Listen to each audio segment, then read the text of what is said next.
This is a fish story. Well, when you see something like that, I think your adrenaline's going pretty good. Some of it true, and some of it is just another story about fish. He said he had a stovepipe down there and this fish came along and swam right there and he couldn't get through because he had the damper shut.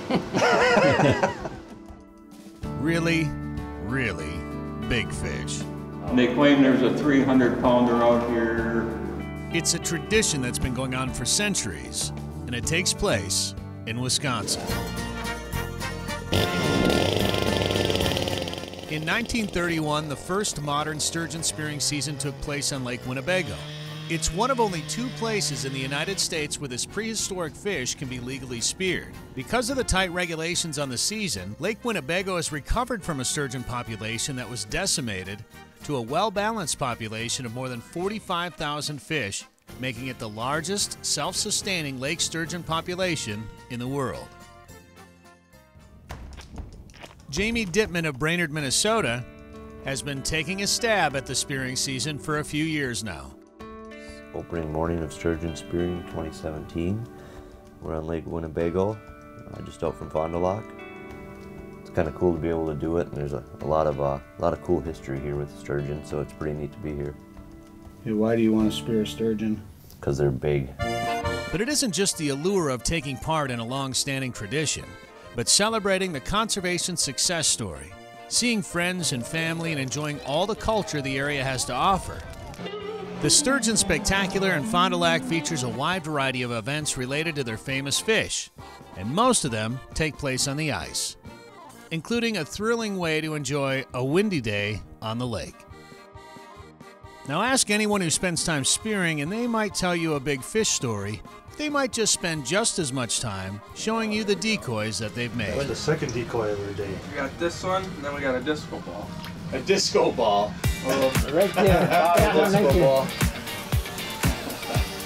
Something flashy. Yeah. Will the disco ball do the trick? We'll head back to the shanty in a moment. But first, let's learn about some of the more unique decoys that are hand-carved by someone who's been a mainstay in the sturgeon scene on Lake Winnebago for a long, long time. I'd say since I'm 15, 16 years old, Okay. and I'm 81 now. Okay, 81 years old. Mary Lou Schneider still spends mornings in the shanty by herself each year, hoping another 100-pound sturgeon swims through. That's right, I said another. You got one over 100 pounds. 107 pounds. This is the 46th year that my shanty is out there. 46th year. Yeah. While she may be found in just the one shanty, her handiwork can be found all over the lake each year. Medals that I made for some of the contestants. I don't know. That's, Now, how long did it take you to make that trophy? well, I tell you, I carved it out in one day. Really? While traditionally sturgeon spearers will use a hand-carved fish decoy like some of these, or maybe a white coffee mug, Whiskers are wired from an electric blanket. we asked Mary Lou about some of the more unusual items people have used as decoys. One time I walked in this guy's shanty and he had his rosary hanging down there. Well, I don't know. They put anything down. Drain pipes, paint them white or silver. Stove pipes. I saw one of those. See a stove pipe? This one old guy years ago. And he said he had a stove pipe down there and this fish came along and swam right there and he couldn't get through because he had the damper shut. We also had the chance to visit with a top 10 spearer in the record books, Al Blatz, who not only speared the fish of a lifetime in 2008, but he did it with a single tine spear that he made himself. The monster weighed in at 172 pounds and was 78 inches long. The bad thing was on the floor of my shanty, all the snow blew in there and it turns the ice in there. It was slippery.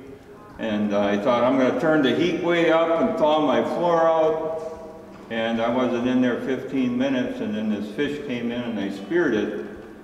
But the bad thing was I speared it right in the dead center in the back, and it wouldn't fit in the hole. I was trying to pull it up, and the floor was all ice, and he was pulling me. I was slipping on the ice in the shanty. I didn't have much traction, and we had a pretty good battle going on for a while. So you were out there by yourself? Yeah. And did you think to yourself, how the heck am I going to get this up by myself?